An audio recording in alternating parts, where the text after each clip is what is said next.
লালমনিরহাটে আদিতমারি উপজেলায় প্রকল্প বাস্তবায়ন কর্মকর্তা কার্যালয়ে ৬ লক্ষ টাকার প্রকল্পে ৫৫,০০০ টাকা ঘুষ নেওয়ার অভিযোগ উঠেছে।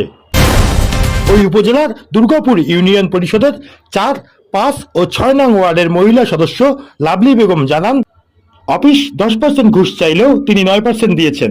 অভিযোগ রয়েছে এ অফিসে কর্মরত সুশান্ত রায় ও আতিয়ার রহমান এ টাকা নিয়েছেন।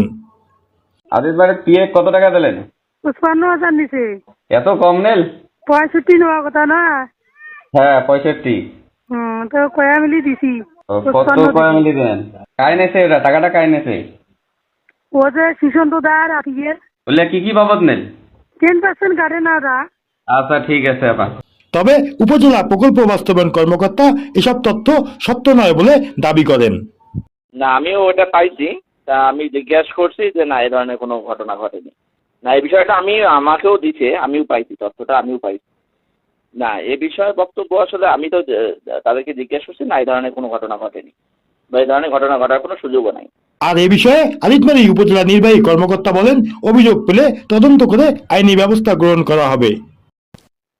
এ বিষয়ে আমার বক্তব্য একটা হচ্ছে, এরকম কোনো ঘুষ দেওয়ার কোনো সুযোগ নেই। এরকম যদি কেউ আমার পি অফিসে যদি কেউ জড়িত থাকে, অবশ্যই তার বিরুদ্ধে যথাযথ আইনগত ব্যবস্থা নেওয়া হবে তদন্ত সাপেক্ষে। অভিযোগ রয়েছে প্রতিটি প্রকল্পের বিল জমা দেওয়ার সময় প্রকল্পের বিপরীতে 10% কমিশন সহ এস্টিমেট, সাইনবোর্ড, স্টাম্প বাবদ সরকারি নিয়ম না মেনেই ভ্যাট ও আয়কর নেওয়া হয়। Mahi Jewel, local news 24, Lalmonirhat.